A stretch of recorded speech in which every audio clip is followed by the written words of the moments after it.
All right, good morning, and thank you for joining in on this morning's conversation around Edmonds cultural arts. This is a part of a 6-week series on our comprehensive plan, our 20-year vision for the City of Edmonds.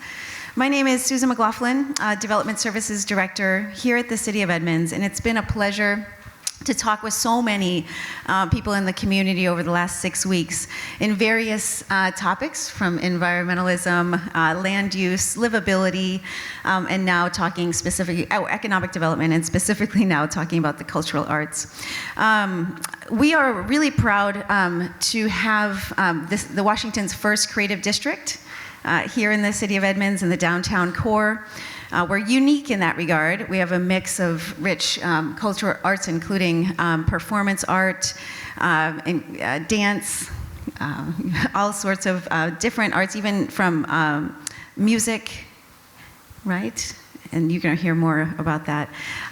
So thanks for participating, those of you who are in person and those of you who are tuning in to the live stream. I'm going to introduce Todd Tatum. He's our Economic Development Director, and he's going to introduce our panelists this morning. Hi, everyone. As Susan said, I'm Todd Tatum, the Community Services and Economic Development Director for the City of Edmonds. I just want to start just a little bit before we do introductions, just a little bit more context setting. We're talking about culture here as part of the comprehensive plan visioning. And I just want to talk about culture in two different ways. One, we have a community cultural plan, and that community cultural plan is adopted as part of the comprehensive plan. And just to read a little blurb here, the community cultural plan demonstrates the City of Edmonds' dedication to promoting and sustaining a vibrant cultural community by reflecting Edmonds' commitment to arts and culture, embracing an expansive view of the arts, fostering creative community partnerships, maximizing and diversifying the use of space, and strengthening communication.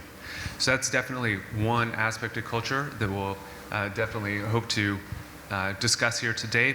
But I also want to recognize that culture can also be a bit broader as well. And a little definition for culture in general is a set of shared attitudes, values, goals, and practices that characterizes an institution or organization, in this case, the city.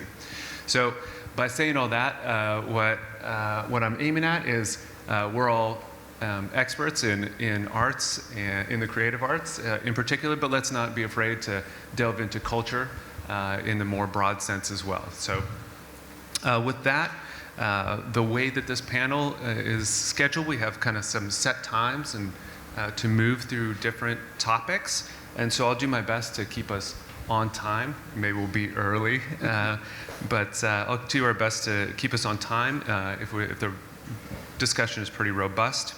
But I'll lead it out with a question, and what I think I'll do is I'll just go, to one person at a time for the first question. So Oleg, I think I'll open up with you for the first question, and then after that, just an open discussion amongst the panelists. So I'm not going to go to each panelist for each question. So as we have things to contribute or talk about, just feel free to chip in, and I'll try to keep the conversation going if there's a lull, and if there's too much of a lull, we'll move on to the next topic. So with that, maybe we can start with the introductions. And Oleg, would you like to go first? Yes, sure. My name is Oleg Garbulov. I'm co-artistic director of Olympic Ballet Theater and School, and my wife is in the audience, and she's the other co-artistic director. Do I need to say anything else? Or no, that's it. Just the intro, right. So people know. Okay. And Diane. Hi, my name is Diana White. I've been active in the Edmonds community for quite some time. Started in the education circles, was on the Edmonds School Board for 8 years. Also, I run a foundation called the Teachers of Color Foundation. I'm on the Hazel Miller Foundation, which has really done a lot to promote arts and culture in the community. And I'm also very passionate about Native education, Native American. I'm a enrolled member of the Prairie Band Potawatomi, and also a member of the Blue Heron Canoe family. Thank you. Thanks. David? Good morning. I'm David Brewster. I've been on the 2 different boards that operate Edmonds Center for the Arts, the ECA Nonprofit Board, where I'm the past president, and the Edmonds Public Facilities District Board, where I'm also the past president and continue as a board member. My wife Mary Kay and I owned the Edmonds Bookshop for 20 and a half years, having sold it about a year ago now to our employee. We feel like the Edmonds Bookshop has become a real beacon for art and culture in the community, and we see a lot of the outcomes of these kinds of efforts in our customers and in the conversations we have over the counter. Thanks. Lisa? Hi, I'm Lisa Palmatier. I'm on the Edmonds Arts Commission. I'm also the gallery director for Shorelake Arts in Shoreline and Lake Forest Park. I've been on the Edmonds Arts Festival board for the past 2 years. I'm not going to be on it for 2023, but I'm helping out, and I've also been on the Edmonds Arts Festival Foundation. All right, thanks everyone, and thank you for being here. So just like Susan said, this is part of the comprehensive plan visioning process, and so this is right at the very beginning of a 2-year process. And the goal here is just to get things lubricated, start talking about the future, talking about what's going on and where we feel the direction is going. So this doesn't lock us into anything in particular, but it does get everybody thinking about the future and how that fits into this comprehensive plan process. So we've got 4 official topics to talk about, and don't be afraid to bleed a little one way or the other. But we'll start off with topic number 1, and the question is, what is working well with the arts and culture in Edmonds? And like I said, Oleg, maybe you could start us off with that, and then everyone can chime in as they see fit. Sure, yeah. Well, I think it doesn't stand one place. I think we are moving. I know that, well, I see Frances pretty much every day, and she's always up to something. She represents the arts in the community, and there is always something. It's either applying for a creative district, or it's either holding this discussion. It's culture being part of the comprehensive plan. So I think it's kind of moving in the right direction. It doesn't stop. It keeps developing. I can say more what I would like to see. I don't know if that is a part of this topic. If not, I can stop here. Yeah, I think that's topic number 3. Where do we want to go and be? Okay. Well, then maybe I'll stop here. Yeah. So for everyone else, just open question. What's going well? And Lisa. Oh. Took my microphone. Okay. Yeah. Okay, so I think what's going well is we have a lot of volunteer organizations that support the arts in the city of Edmonds. And Edmonds in Bloom, Edmonds Arts Festival, Edmonds Arts Festival Foundation, a ton of other ones, and people are really involved in the community here for the arts. You walk around Edmonds and the new Graphite, they'll have volunteers there. We have Cascadia, the new Waterfront Center. So a lot of volunteers, a lot of people wanting to see the arts and culture in Edmonds thrive and do well. That was exciting. I almost had a heart attack, so we had to find a new moderator. She's cursed. We'll have to share. We can share. Okay, David, did you want to? I did. Just real quickly, building on Lisa's point about volunteers, Edmonds Center for the Arts enjoys the benefit of about 150 volunteers throughout the year that are not only staffing our own presentations, but all of those from our rental customers and our special presenters, all of our events, and I'll put in a quick plug for our gala coming up in a couple of weeks on the 23rd, which will be fully staffed by volunteers. But more importantly, I think also to build on Lisa's point, ECA, and I would throw the Edmonds Bookshop into this, have seen very strong performance in the last couple of years coming out of the pandemic. We were one of the few organizations among our peers in the presenting organization community who had a really profitable last year. And our season ticket sales for this year are very strong. And I think ECA has begun to establish itself as not just a major regional center, but one of national prominence. And the kind of artists that we're attracting and the kind of audiences that we're attracting, I think, speak to that. Yeah, when I think of arts and culture in Edmonds and how it's changed, I'm really drawn to the food and drink culture and the restaurant culture that's grown around here. I think it's so much better than it was 20 years ago when I moved here. And I think about when I bring out-of-town guests in, that's what we do. We walk down in Edmonds.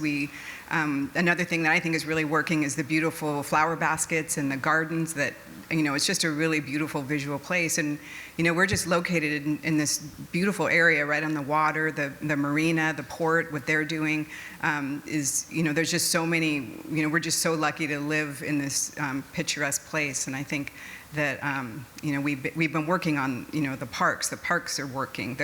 There's some opportunities, and Hazel Miller Foundation has been part of that, of funding some of these big park projects, and the water park. That if you've never gone down to the water park, you should, because you never see more kids laughing and playing. So there's a lot of things I think that are working really well in Edmonds, but also a lot of opportunities too. Mm-hmm. Well, I'm new to my position. This is I'm going into my fourth week, and that's one of the things that I think you just cannot deny is the amount of community effort, and care that's put into the arts, into making the community beautiful, into supporting arts and culture here. It's just absolutely palpable, and I definitely agree from this kind of more outside perspective is that it feels like there is forward momentum on that, strong forward momentum, a strong forward push on that. It doesn't feel like it's going to be dying out anytime soon. It feels very strong here. It's palpable. I also want to mention that. I also want to mention that. For the live stream. Take mine. That I think the funding opportunities in Edmonds are relatively stable, I should say. Like we, as a Olympic Ballet Theater, we do apply for grants every year, and there's quite a few opportunities, and that's been very stable and very consistent. So I think that's a really major aspect of our sustainability here in Edmonds. I just want to expand on Oleg's thought there. And on the Arts Commission, I think it was 2020 and 2021, or it was 2021 and 2022. I'm getting my years mixed up. But we actually offered quite a bit more in grants. And I do not have the number off the top of my head, but I think it was $50,000. So we pulled that out and we made that available to not-for-profit organizations and artists. So thank you for mentioning that, Oleg.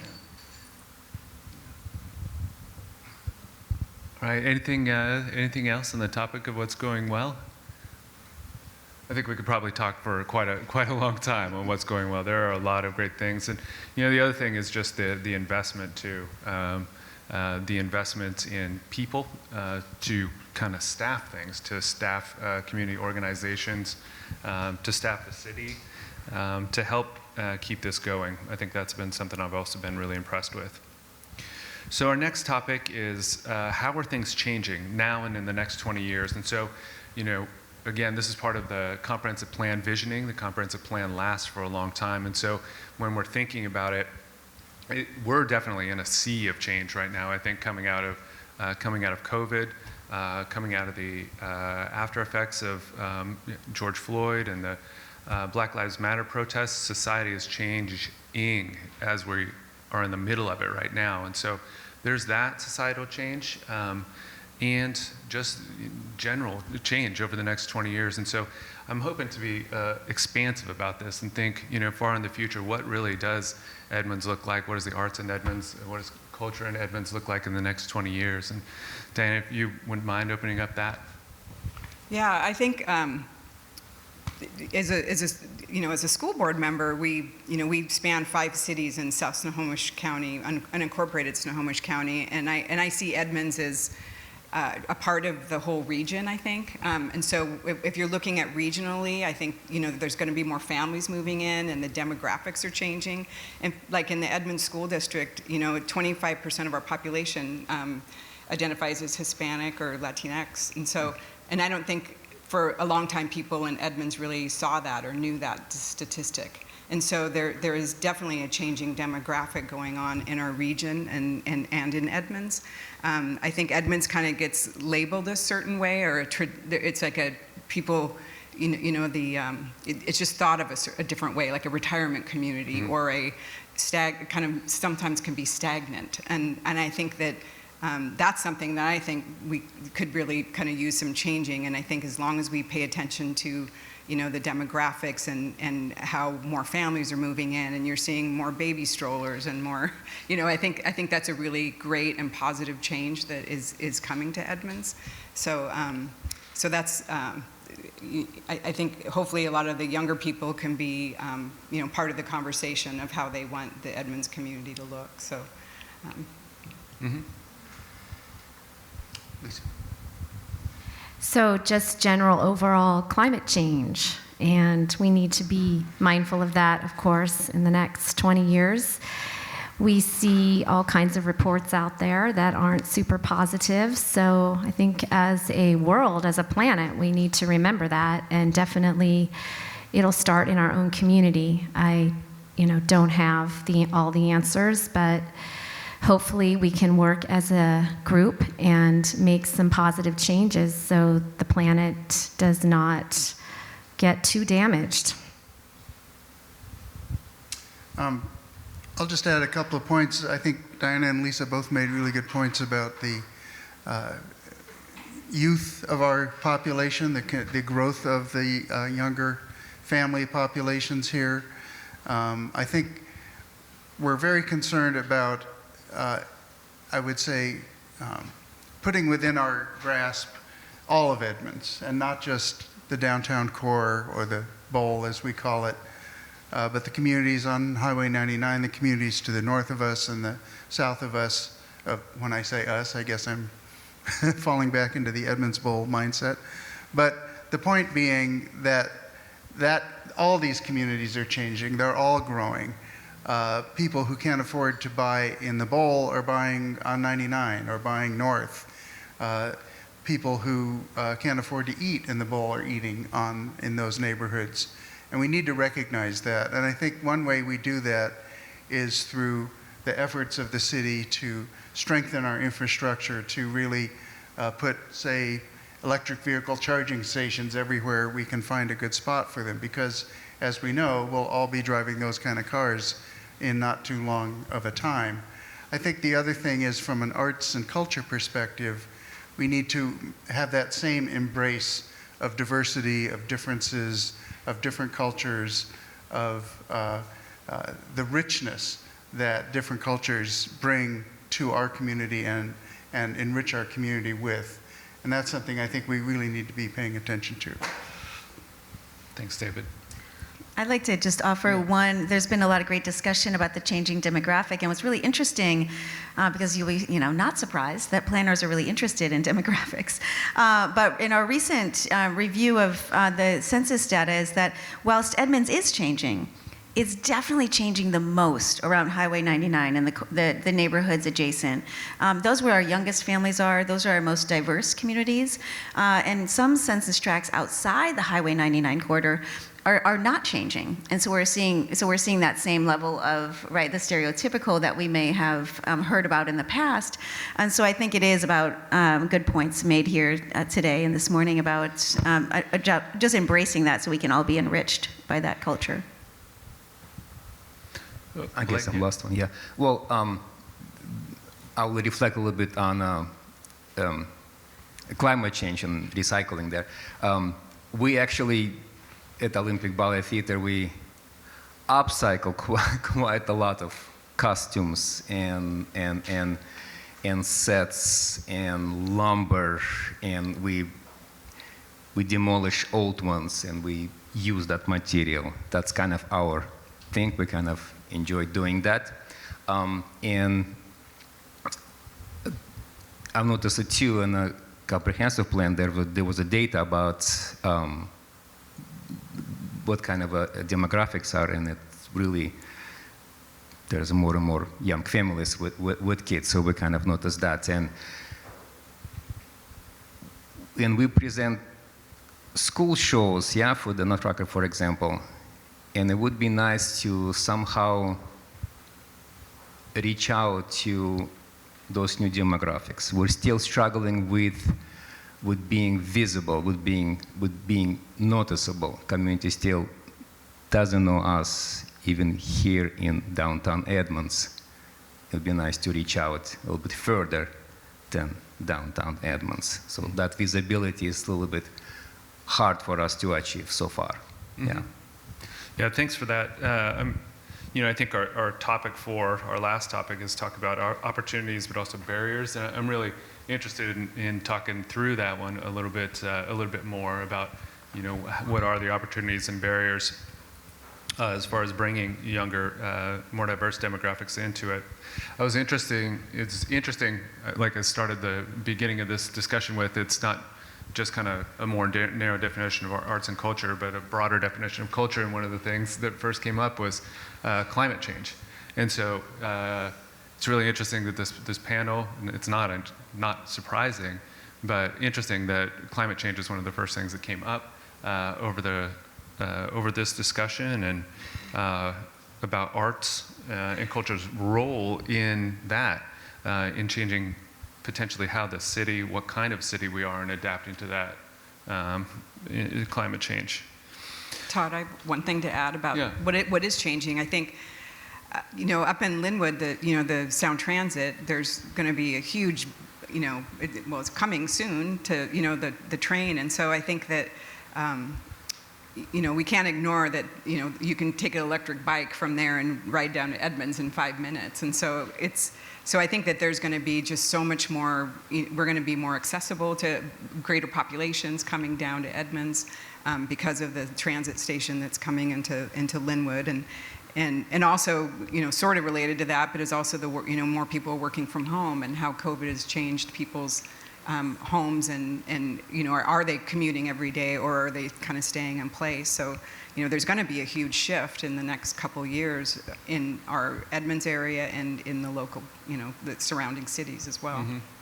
Yeah, I think that's really interesting. The transportation aspect is, it's easy, I think, for transportation. I'm out of my depth here, so Susan is not. But just maybe an outside perspective on that, it seems pretty easy for work to be really well incorporated into transportation, but something like the arts, I would imagine, is easy to be an afterthought. And how do people get to recreation? How do they get to arts and culture when they don't have a car anymore? I'd just love to speak to that just really quickly, because I think what we're merging is really good concepts around climate change, but also the arts and accessibility to those arts. And oftentimes, and this was in the article for the Cultural Arts Week, is talking about urban design and its role, the public spaces that connect us all, and how important the design of those spaces are, and how they're art in their own right.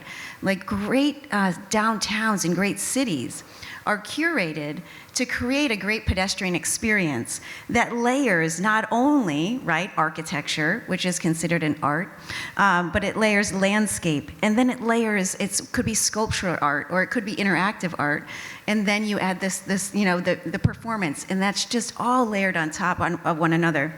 And so when you think about climate change and the areas in our city that may be most impacted, it's those areas that are void of, they're really void of tree canopy, they're void of landscape.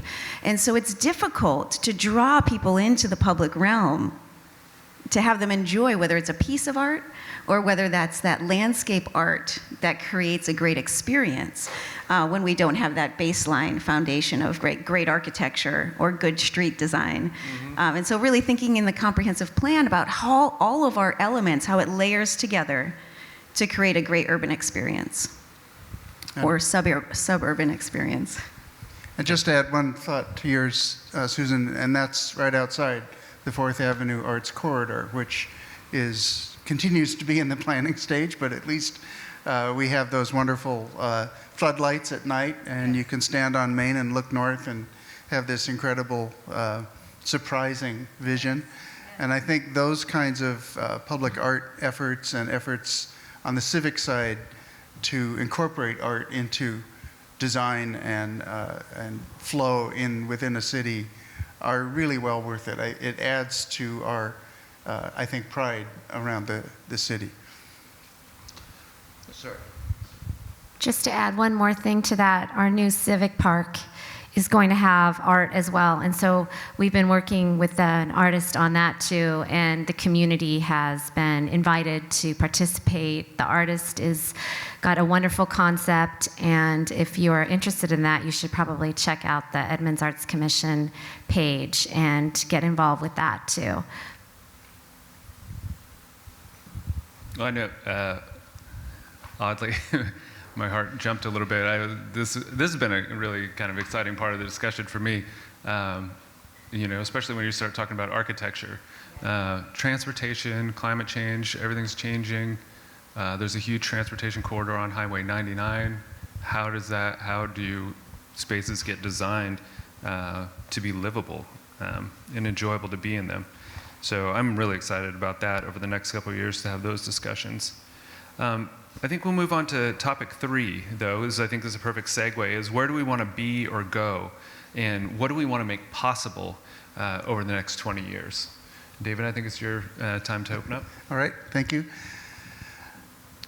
Those are big questions. I think to start and kind of build on what has been said already today, I think we would want to envision maybe not a utopian view, but certainly a community where a lot of the things we talked about just now are happening, are alive, where we are incorporating the various neighborhoods into our arts and cultural outreach, where our neighborhood and city design is such that those neighborhoods feel more connected. And I think from a strictly commercial point of view, we do see a fairly thriving business community in the town center right now. And I think we should also expect to see more thriving businesses outside of the town center while the town center continues to thrive. It's really become, from our point of view at the bookshop, a real destination, especially on weekends. And I think we can build on that along 99 and in other neighborhoods as well, where transportation should be more accessible and where different kinds of cultural experiences are accessible to more people. Mm-hmm. Lisa? I would also like to see, talking about what Diana said earlier about more youth involvement. So I go out in Edmonds, and it's great, but I would really love to see, and I'm not talking about necessarily the 10 to 15, 16-year-olds, but like the 20-year-olds, the 30-year-olds, see them out there getting involved with the community, and how do we reach out to them in their way? Because I do not use a whole lot of social media personally. I'm Generation X, so in between the millennials and the baby boomers. And so I'm still a digital immigrant, so to speak. And this Generation Z are digital natives. And so I have seen a lot of them over at the gallery that I work out, and they come in and they want to be engaged with like the real world. And so how do we do that? How do we engage with them and get their opinions and what they want to see in the community? Also, I think that the cost of housing in Edmonds is very high. That's a barrier for a lot of people. And then that makes artist workspace in Edmonds very high as well. So if we want to attract a lot of artists, we need to have, some reasonably priced places that people can go. Allegra, Diana? Oh, yeah. A few years ago, I noticed that there wasn't a whole lot of Native American representation around here. I've been working on that, and the Waterfront Center has some amazing opportunities and some projects going on. But you know, I also want to remind people that we are on Indigenous lands, and we have been on Indigenous lands for thousands and thousands of years. And the city of Edmonds is, what, 1890, I think, is when Edmonds started. But when a land acknowledgement statement is read, it says that the Indigenous peoples were caretakers of this land. And I want, that is an environmental statement. It's an environmental statement for them, and it's also an environmental statement for people who are here now in 2022, and also for the next generations ahead of us. And how we take care of these lands are, something that is to the core of Native beliefs, and it should be to the core of our environmental work. So I do think that there could be an embracing of both of those, those ideas of what Indigenous people stand for and where we are going as an environment and how we take care of it. And so we also, and it also involves, corresponding with our local tribes and our, both federally recognized and non-federally recognized tribes. I think it's important when you say you're going to work with tribes that you get on the phone and you call and you have discussions and you invite them to the table. And I think there's many opportunities and many instances where that has not been the case. And so that is a place that we can go, and we can do a better job of that. Just one thing I think that is going to be really amazing from, for Indigenous people, we don't have a totem pole. The only totem pole we have is in Edmonds Elementary, and it's in a courtyard, which isn't really publicly seen. However, there's going to be a welcoming figure that's going to be installed at the Waterfront Center. She is going to be facing outwards towards the water, towards the ocean, where we should be taking a better care of the ocean. Maybe she will do it. But, and it's also going to be visible from the ferry. So anybody who's going to take the Edmonds Ferry in is going to see this beautiful 15-foot tall welcoming figure who's in the shape of a grandmother, and she's protecting her grandchild. And so to me, that's a message that is going to improve what is Edmonds, what is important to Edmonds. What do we say about ourselves? What do we say about our community? And it's definitely a thought of all are welcome here, which I just love the spirit and what hopefully people, when they see that figure, just the feeling that it gives them. So that's where I see Edmonds in the past and where I feel Edmonds should go. Thank you. And well, I want to again kind of touch about the housing for artists. Like our professional dancers do struggle to meet their ends, especially when it comes to paying rent. We're not quite there to pay them Microsoft salaries. And so it would be helpful, of course, to give them a little bit of a break in terms of rent. And on utopian conversation, I don't know how possible it would be, but it would be great to have 3 art forms under the same roof: ballet, opera, and symphony. It's very common in Europe. I don't know how it's achievable. It's here in US, but that's my kind of a personal dream, to have those 3 disciplines, 3 art forms under the same roof, same theater, same venue. You don't rent studios 3 miles or 30 miles away from the theater. You come to the theater to work. You go upstairs, you change, you take a ballet class, or you practice chorus or a symphony piece, and then you perform that very same night downstairs at the stage. So that's my utopian dream. So maybe at some point we'll get there. I don't know. Well, we do have a roof right here. Yes, a very good roof. And Oleg, it's not out of the question to envision something like you're talking about for ECA. I won't go deep into that topic, but it is something that is discussed in terms of a long-term strategic and capital improvements. One other point I wanted to touch on, which all of you have touched on, and that's affordable housing. It not only goes to benefit artists, but it goes very much to benefit people like the staff at ECA, people like the people who are cooking in the kitchens of the restaurants we patronize, even the booksellers. The kind of money that is paid out in those jobs is not sufficient to afford to be able to live in the Edmonds community. And there needs to be some good thought given to ways that we can make our community accessible to the people who we rely on to provide the services that we enjoy here. And that's something that I think we really need to be addressing in the future as well. Any final thoughts before we move on to our fourth and final official formal topic? Okay, this has been a great discussion so far, and so topic 4 is what are our biggest opportunities, but let's expand that.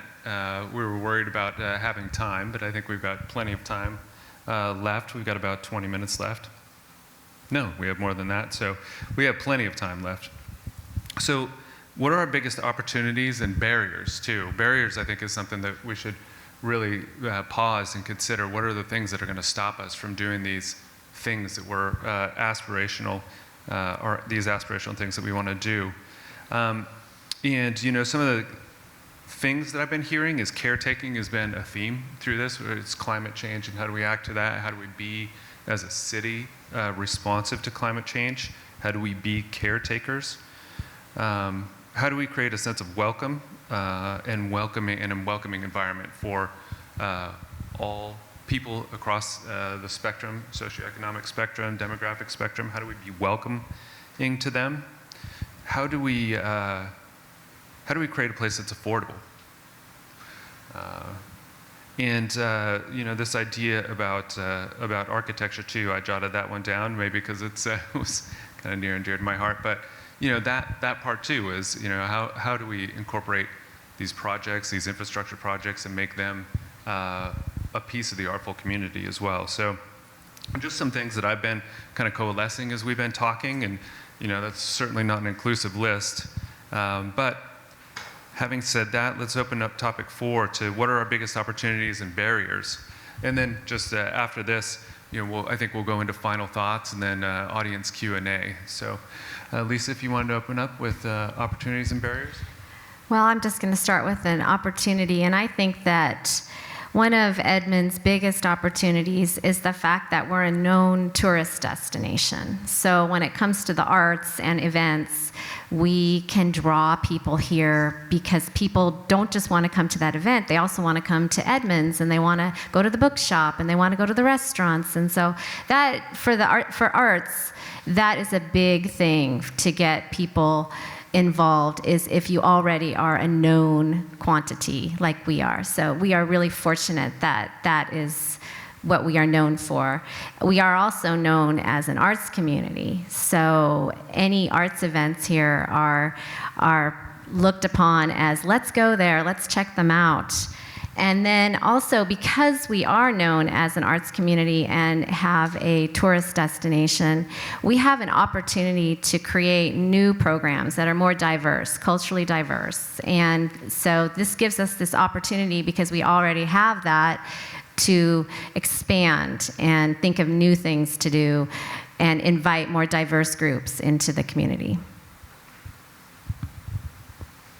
Open to anyone else? Well, I think the infrastructure is very, very strong here. We have ECA, yes, we have 2 parks here just in downtown area.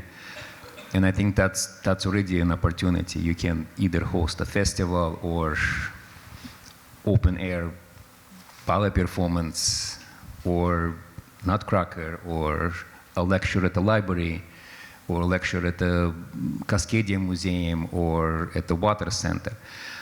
So I think what we have in terms of buildings and lands, that's a huge opportunity.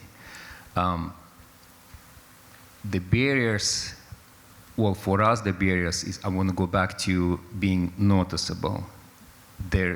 We are lacking signage. we're lacking signage. We cannot display big signs on a building. Or here, for example, and I haven't actually asked about the CA if we can display a huge banner saying Nutcracker December 21 through December 50 or something like that. So for us, the signage is being quite a challenge to step over, to go over. So that's a barrier for us. I mean, there's lots of barriers, but I'll just maybe stop there. Yeah. Okay. Yes, so I think back when I was on the school board, and just the cost to ask the public to fund a school I mean, it's just kind of insurmountable, because you're asking the public to say yes to, either, keeping their taxes the same or a small tax increase to fund a, $50 million school. And people just get really scared of that price tag, and I understand that that it's hard for some families, many families, to say yes to to more taxes. I understand that. However, I think that we just, I mean, as a community, we have to collectively say, what is the bright side of having really great schools and campuses, and along that same thread, the Edmonds Public Facilities District, I mean, that's a pretty amazing thing, and I think a lot of people don't really understand how the public facility districts work, but there's not that many of them in a state, and we're sitting in one right now, and that's just a pretty amazing feat that the Edmonds community was able to pull off, and that we can fund this building and have these really great organizations here. But that's also, it's part of that saying yes to a small piece, so that we can live in bigger and greater buildings that are going to last for 50 or 100 years ahead of us. So the challenge, yes, is infrastructure.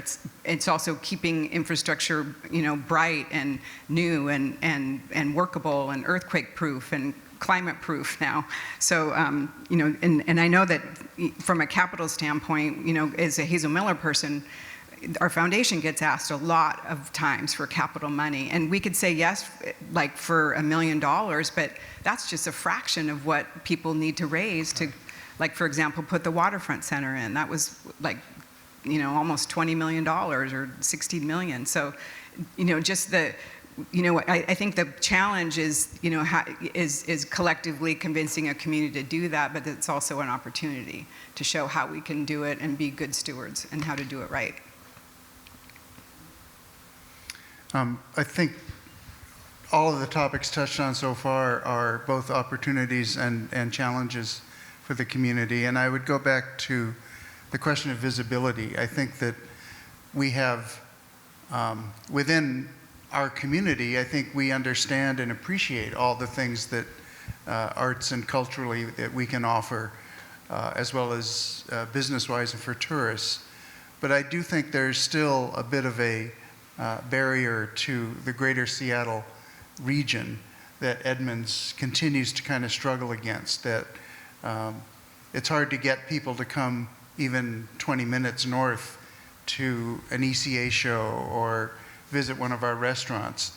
It feels like it's a journey outside of King County, literally, but also a little further than they might want to go. And I think there is a strong opportunity in the marketing realm, both visually, signage-wise, and also digitally, to heighten Edmonds' visibility and make the region understand the value Edmonds adds to the identity of the region. I think other communities would say the same thing, but I think we are operating from a position of strength when it comes to the value of our community and what opportunities are represented.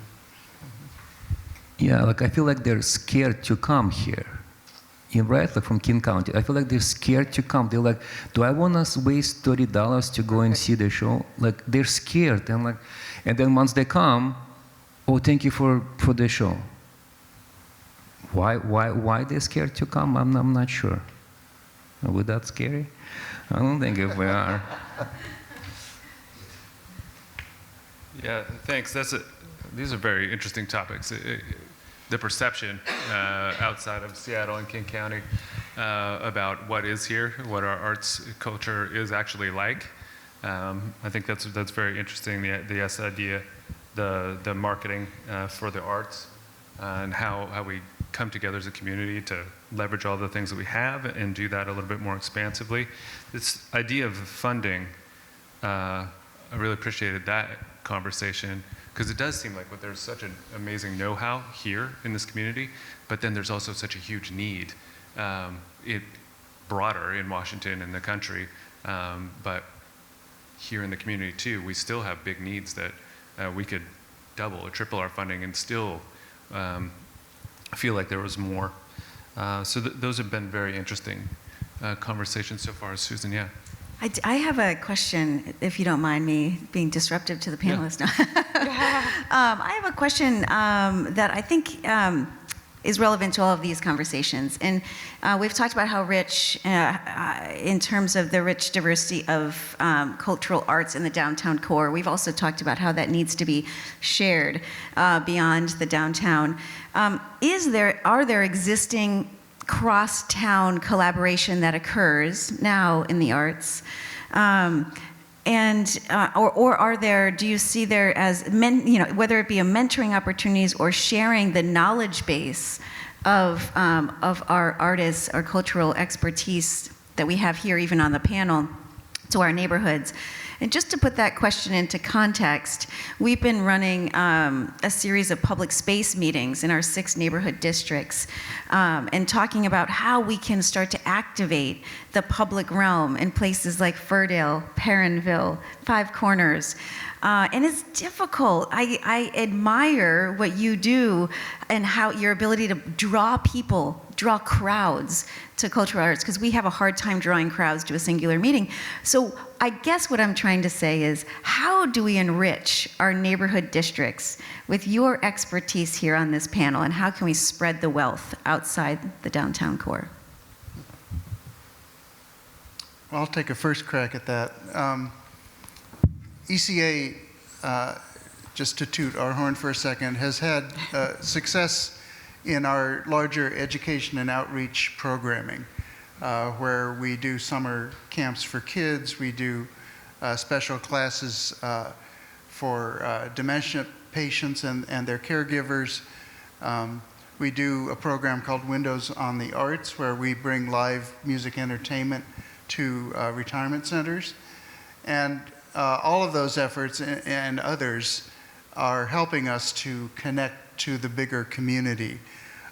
I do think, to go back to my other point, that the marketing aspect, the communication aspect of that is vital, but the real connection happens on a one-to-one basis when a family comes in for a kid's event, when a caregiver brings their loved one in for one of our dementia-inclusive events.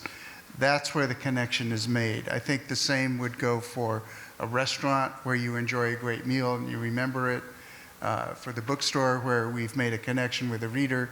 So that's the key to me, is that personal connection that we can make, even in a gallery where you're talking to a docent about a piece of art that you might not have otherwise appreciated at the same level. Certainly at Cascadia, that's true. So there are a lot of things we can do, but it begins with me in the personal sphere.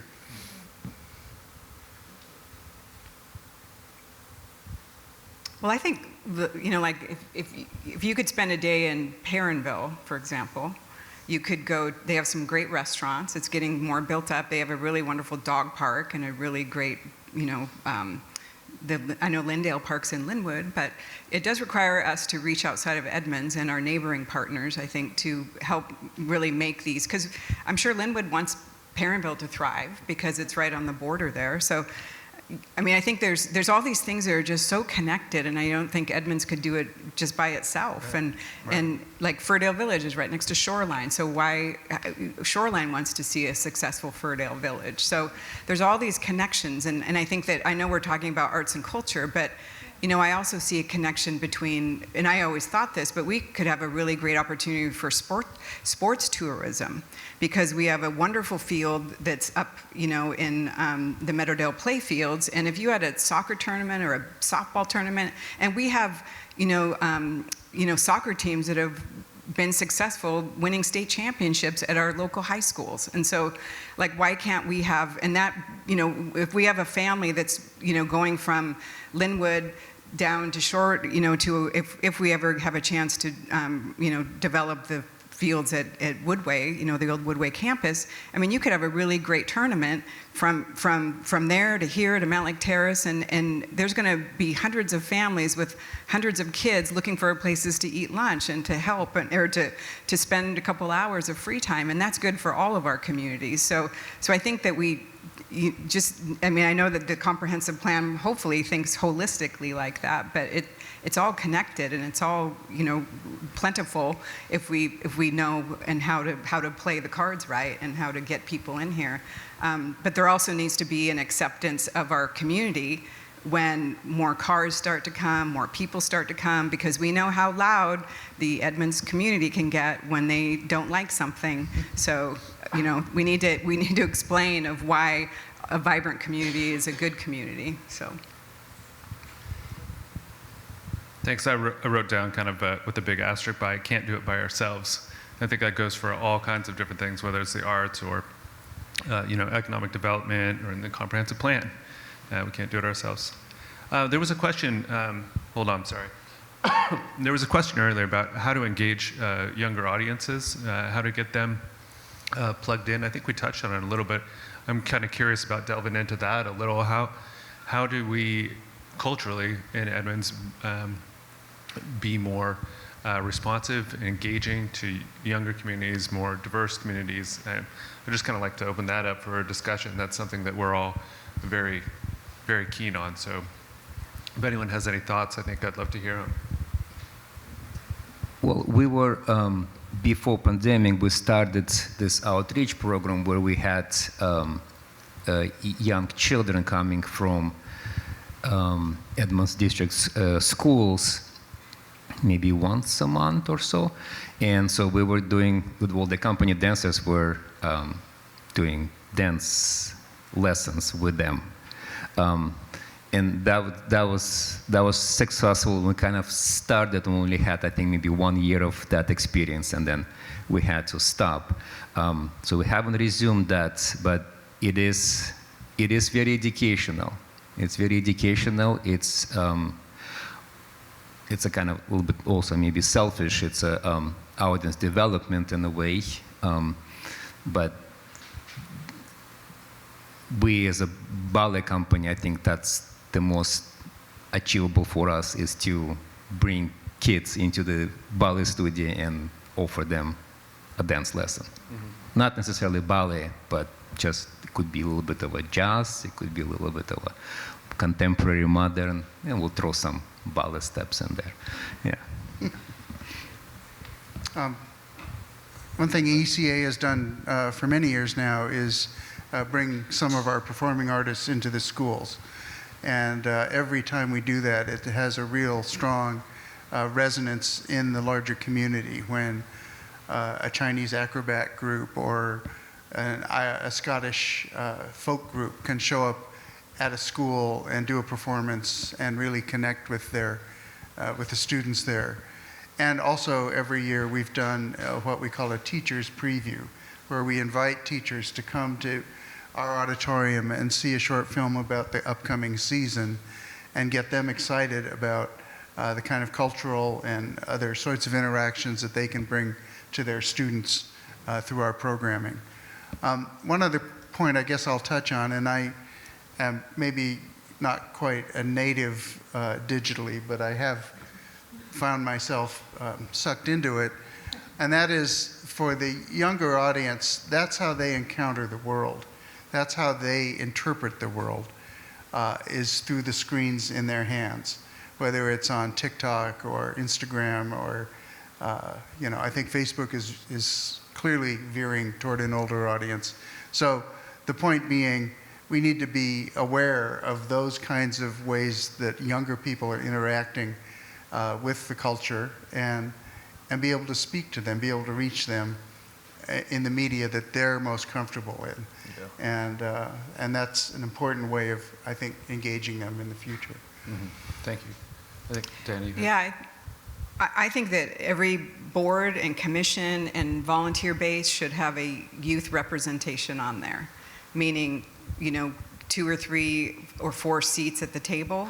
And I think that that's just a really great place to start. So anyone who's considering that can reach out and do that. One of the really great examples I saw of that was when I was on the committee to help design the new civic park that's going in, and there was a senior high school student that actually originally brought the skate park to Edmonds, and it was like a modular skate park, and he was on the commission to help design the new park.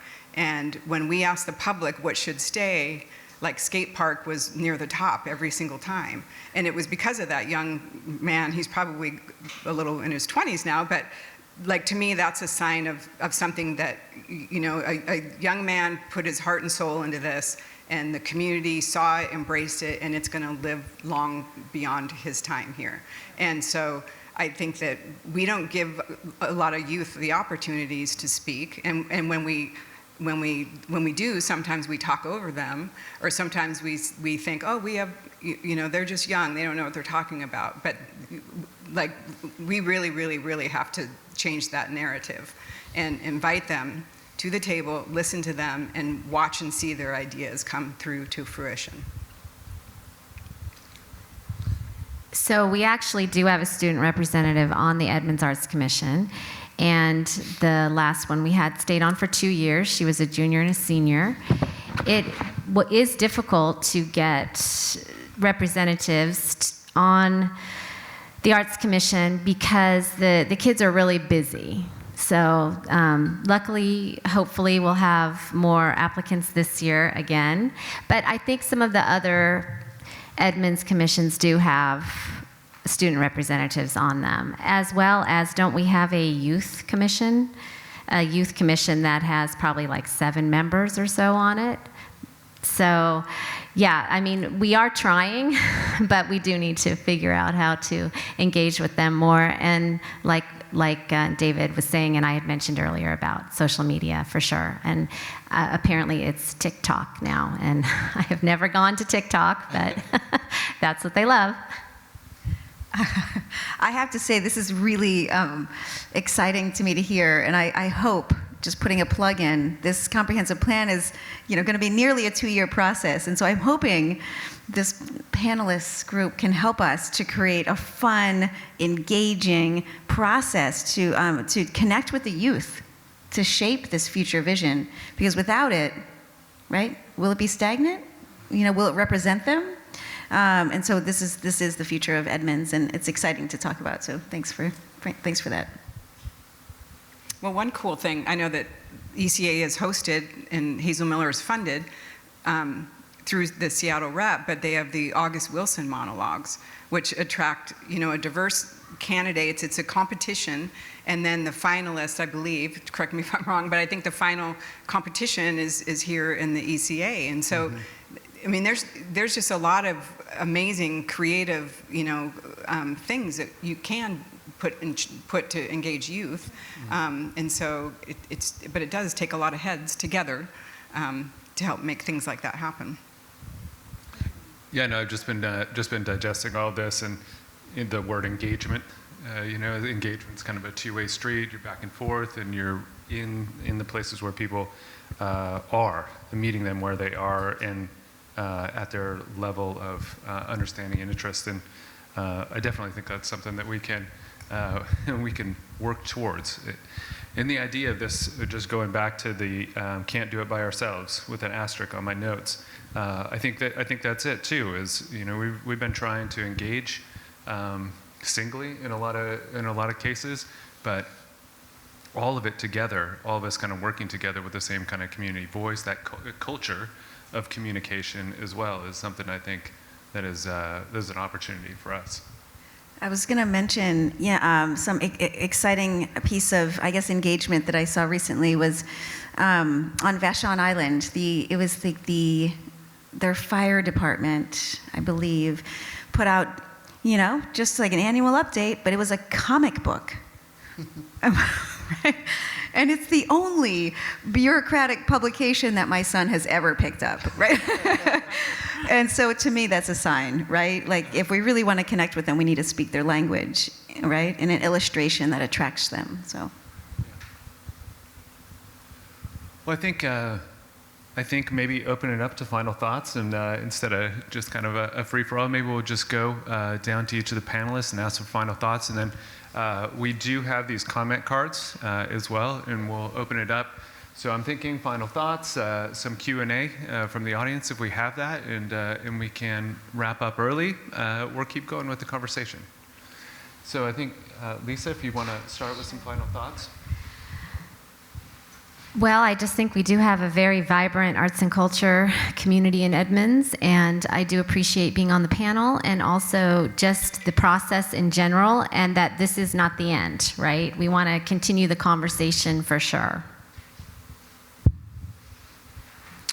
Just to add to that, I think this is a really organic process that is going to continue for a while. And as we become more engaged and bring more good thinkers into the circle, I think it can only improve. There's a lot of good thought among our elders, of which I am one, but there are also a lot of good thought coming from young families and teens and college kids, and we need to figure out ways to embrace all of that.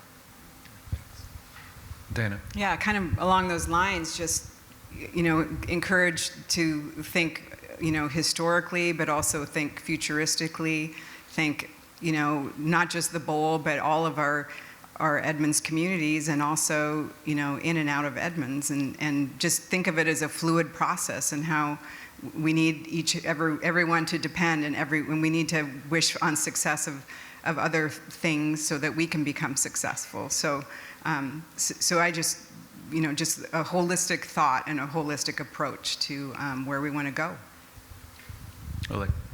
Well, it was, for me, like today, this morning, it was quite educational just to meet you guys, and hear your thoughts and your ideas. So it was, for me, it was educational. And of course, I appreciate being asked to be on this panel. I hope community will hear us, will get involved as well. If can ask more and more questions, either via TikTok or Instagram or a regular email or just a phone call. So it was a very, very good experience, and it is not the end. So that's a great slogan.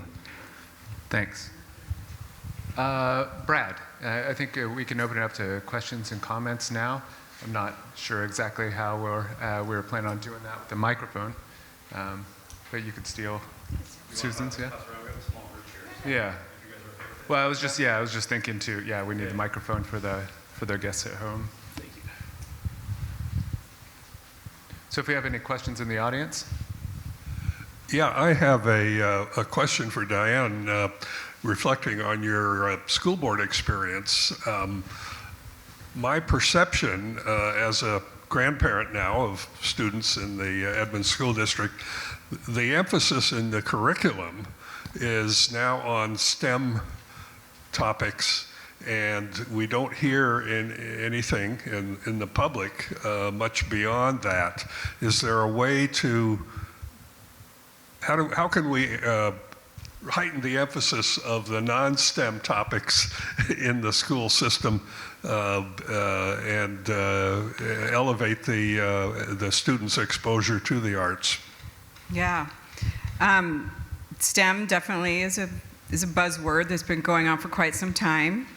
You can ask your politicians, and economics have a lot to say with that because of jobs in the region, and so but there's also an emphasis on they call it STEAM, and they just add the arts in the middle of STEM, and so there's definitely people that still believe that arts are important. I think my kids went to Edmonds Elementary, and what I loved is that, you know, every year there's the competition that the Arts Festival puts on, so that all of our school districts and every single school has, you know, arts that are selected that are presented in the festival. That's a pretty unique thing, and it's a pretty unique relationship. And I think Jerry Hamilton, I'll give a shout out to her for helping that program get started.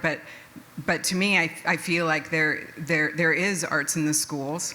We have jazz bands that compete nationally. We haven't even talked about jazz and music programs in this arts and culture panel, but we have a pretty amazing school district that puts really amazing musicians out there. And so when I hear, you know, sometimes I hear, why are we focusing so much on that? Yes, we are focusing on that, but I don't think we've lost our passion for arts and music in the Edmonds School District. So, did that? We just don't hear about it. Yeah, I know. And that's really too bad, but there's, you know, our jazz musicians are performing all the time down at the waterfront centers. We have festivals, we have some really great musicians that are here and supporting the music scene. I just want to throw out there too that one of our summer concerts in the park this year featured the Edmonds Woodway Jazz Band. So, yay. And I think we even paid them a small sum of money. And so they can put that back into their fund and, you know, allow them to do whatever they need to do with it. Diane said that the arts are important. And there is an American choreographer, African-American Alonzo King, and he said, without arts, the world would be a brutal place. And I don't know, to me that quote is the best explanation what art means to anybody. Mm-hmm. If we can get that message to kids, start with the little ones, that would be probably helpful to really say that art is important. Sorry. Well, I know every time we try to cut a music teacher or a music program, the school board meetings are packed.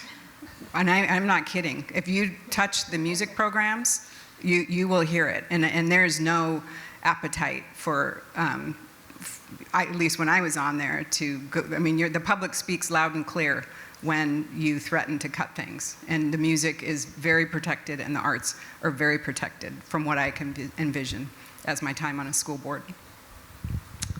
And we have another question. Yeah, thank you. I want to really say thank you for hosting this today. It's been really, really informative for me. And I think it's amazing that Edmonds is focusing on this and putting energy into it. My question is around what I hear in all the conversation is that there's some really big common things that arts organizations and the city want to look at all together.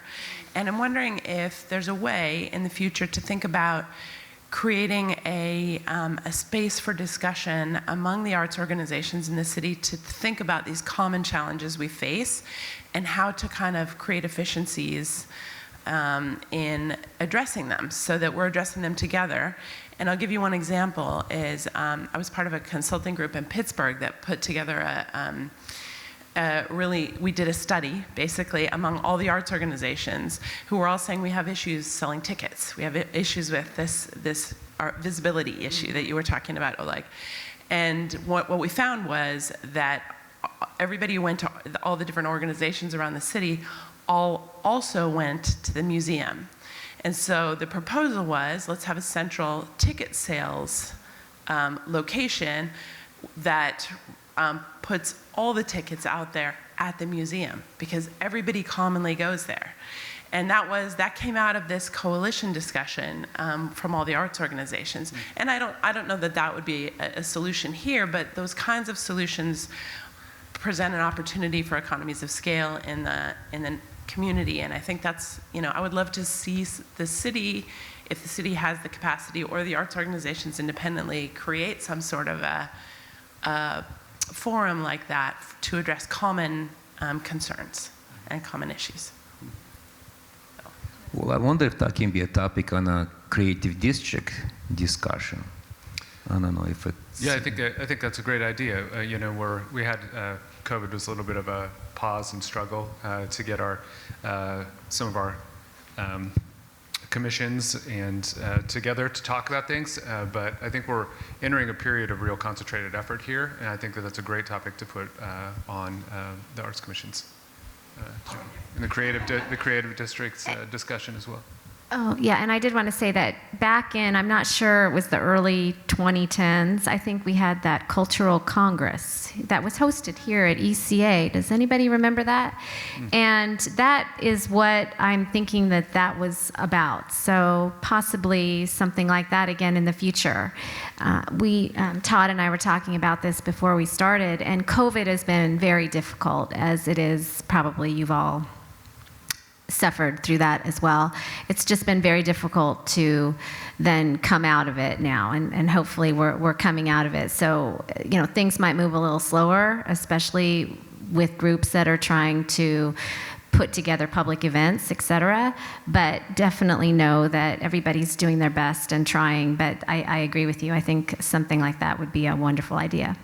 Yeah, I think just one more for me is, you know, so much of the last 2 years have been dealing with the emergencies of the day, really.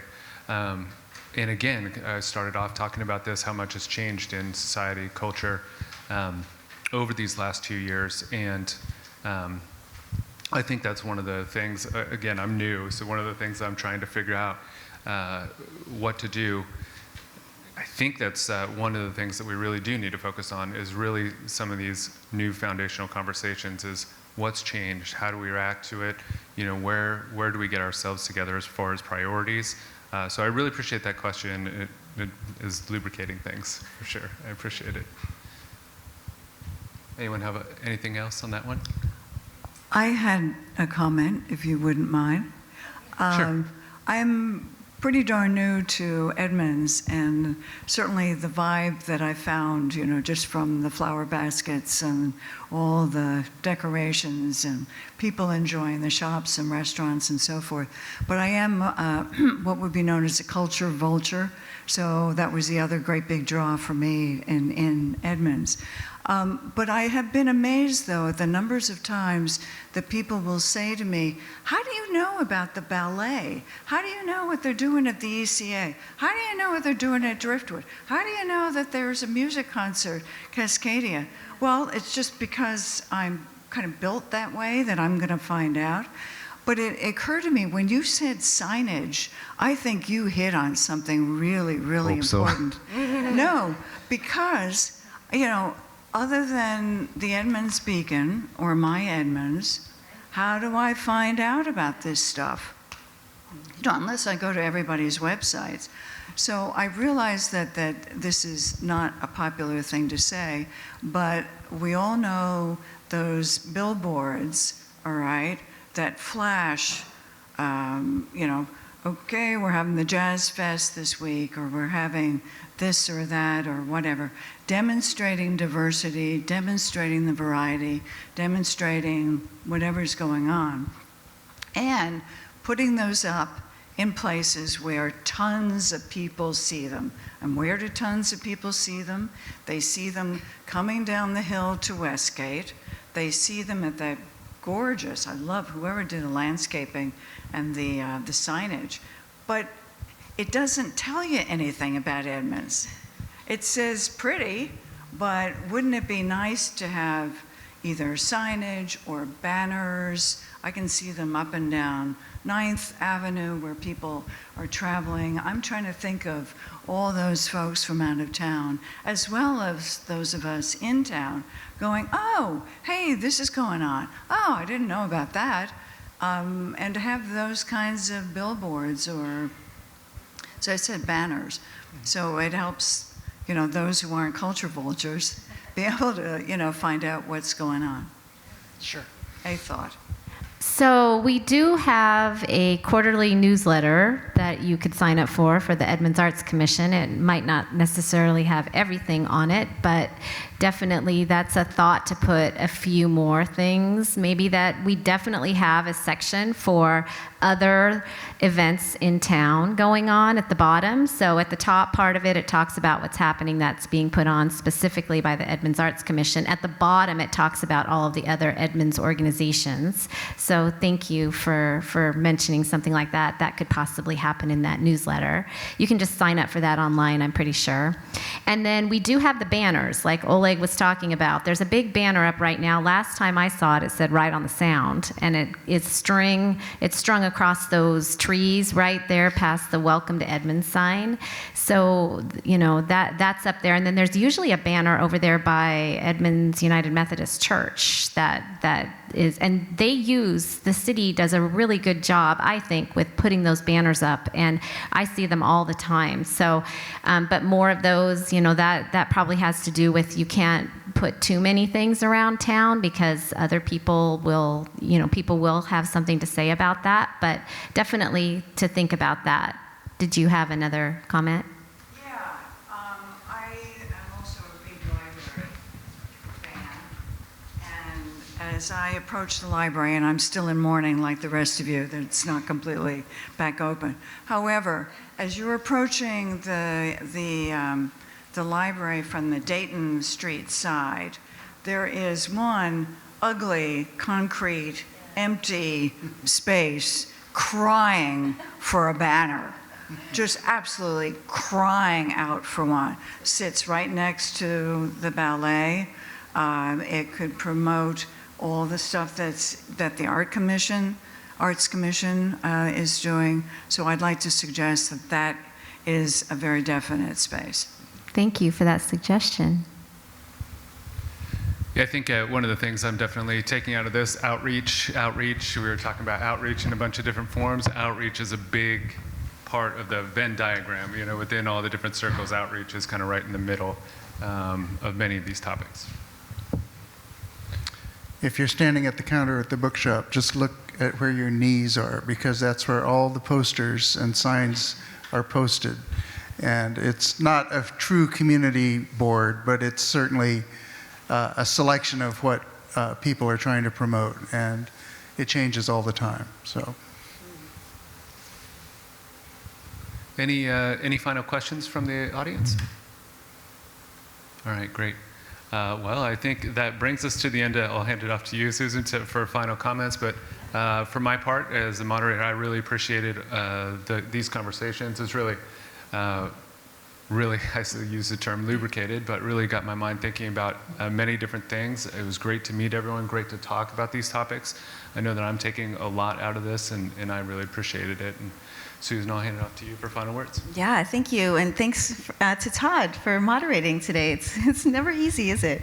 But you did a great job. And thank you so much to the panelists. I am inspired and motivated. So thank you. And I know people watching and here are probably thinking the same. I'm hoping so anyway.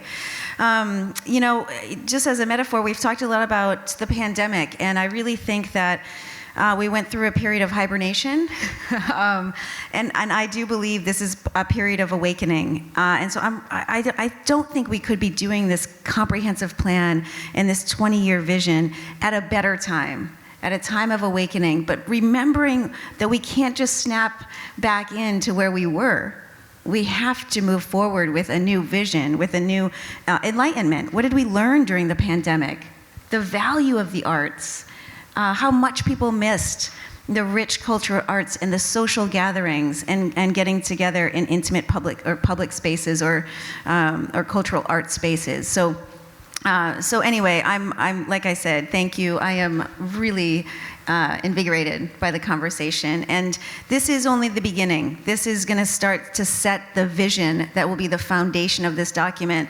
The vision will inherently have a statement, a bold statement about Edmonds' identity as an area for arts that fosters youth and all ages to engage in arts of different mediums. So do stay engaged. If you haven't yet, shameless plug, if you've seen the QR codes around town, please take the survey. We want to hear from your voices. panelists, that's you included. If you haven't taken the survey, please, you have brilliant thoughts. We would love to hear them, as well as the audience here today. So thank you so much for your time. Thank you for coming. We are all enlightened by your comments. Thanks.